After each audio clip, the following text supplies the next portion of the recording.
जनवरी 2026 का ये सेशन है। यहाँ पर एज यू कैन सी एक ऊपर मैंने रेजिस्टेंस जो रेड लेवल है वहाँ पे मैंने एक वो बनाया था लेवल।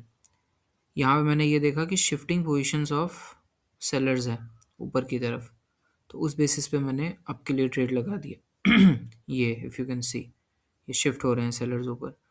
फिर मुझे ये भी देखना था कि कहीं ऐसा तो नहीं कि कोई लेवल है जिसके नीचे इसने क्लोज कर दिया हो और अब नीचे ही जाएगा।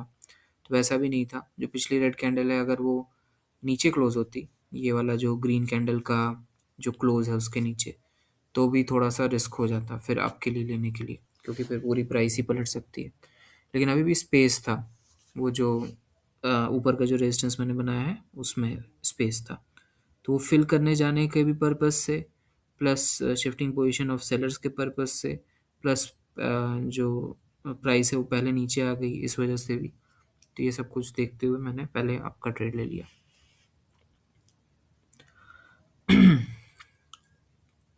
एज यू कैन सी ये वाला विन हो गया ट्रेड, फर्स्ट ट्रेड। अब सेकंड पे आ जाते हैं। ओके, यहाँ पर एज यू कैन सी पीछे जो ग्रीन कैंडल है वो गैप अप ओपनिंग हुआ है, उसी के बेस पे ओपन पे मैंने वो ग्रीन कैंडल लगाई है।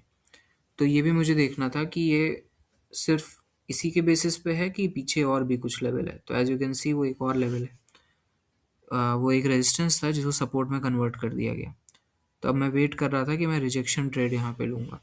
ये रिस्की है थोड़ा कि रिजेक्शन ट्रेड लेना, सिर्फ गैप सेपरेट गैप के बेसिस पे तो मैं नहीं ले सकता था, लेकिन चूंकि उसको नॉन सपोर्ट बना दिया गया है इस बेसिस पे मैं रिजेक्शन ले रहा था।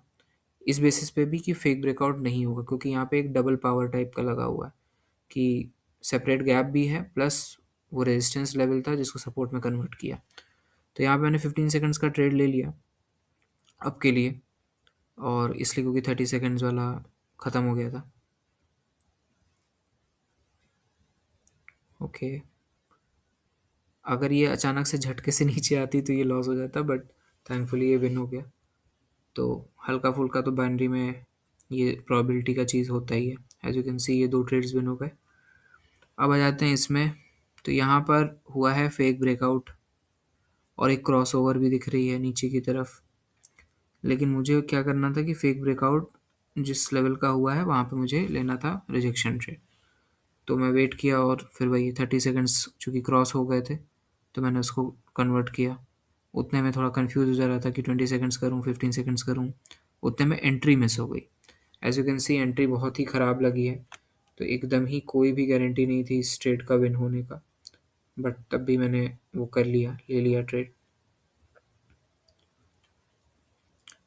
एज यू कैन सी ये वाला ट्रेड विन हो गया हमारा। इसको मैं लक के पे ही बोलूँगा, क्योंकि इफ़ यू कैन सी ये वाला जो कैंडल है वो क्लोज ऊपर ही हो रही है। तो इसको मैं ऐसे कह सकता हूँ कि ये जो एक बड़ी कैंडल थी रेड, उसमें 3 कैंडल्स नहीं आए थे। तो बाय द वे पहले मैं इसको एक्सप्लेन कर दूँ। Okay, wait. हाँ, तो ये if you can see resistance level है, वहीं से मैंने डाउन के लिए ट्रेड लिया। इसमें गलती क्या थी कि मोमेंटम था पहले से ऑलरेडी, तो मोमेंटम वाले केस में वो प्राइस ब्रेक भी कर सकता है, इस रीज़न से ये ट्रेड गलत भी हो सकती थी। लेकिन यूजुअली मैंने केसेस में देखा है कि एक ही सिंगल कैंडल से वो ब्रेक हो जाता है, रिजेक्शन भी नहीं देता है, तब उस केस में प्राइस पलटती है। लेकिन चूंकि ये वहीं जाके रुकी थी और रिजेक्शन दी थी, इसलिए मैंने डाउन के लिए ले लिया था यहाँ पे। मोमेंटम लेकिन था, कैंडल पिछली वाली स्ट्रॉन्ग थी तो ग्रीन बन सकता था, ये भी मैं समझ रहा था। तो इसमें जो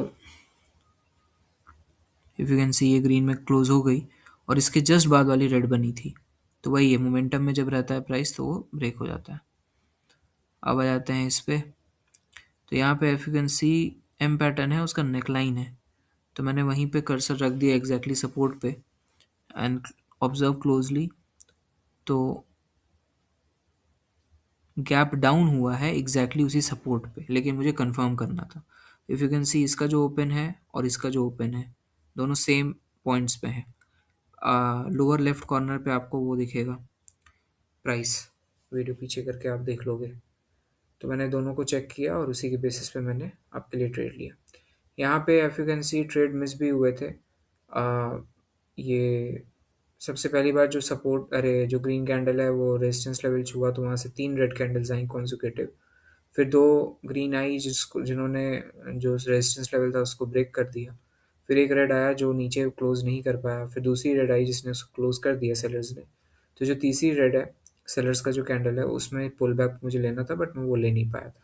एग्जैक्टली उसी रेजिस्टेंस लेवल पे मिल रही थी ट्रेड, बट मेरा ध्यान उस पर नहीं था क्योंकि मुझे लगा कि ये जो ईएमए वाली लाइन है उसको सपोर्ट बना के वो कहीं ग्रीन कैंडल में ना कन्वर्ट कर दे।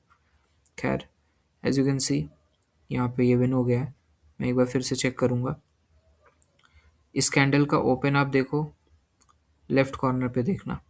इस कैंडल का ओपन जो प्राइस है, फिर इस कैंडल का क्लोज उस प्राइस से ऊपर हुआ है और इस कैंडल का ओपन उसी प्राइस पे हुआ है। तो ये सही ट्रेड था। आप दिखा दें हम ट्रेड्स। हाँ, तो वो वाला जो ट्रेड था उसमें यही बात थी कि एक ही कैंडल में मल्टीपल कैंडल्स नहीं आ पाए थे। वो एक कैंडल नॉर्मल रेड कैंडल का वो रेजिस्टेंस लेवल था, तो उसका फेक ब्रेकआउट इसीलिए वैलिड नहीं हुआ। So if you can see here, there are the trades. That's it.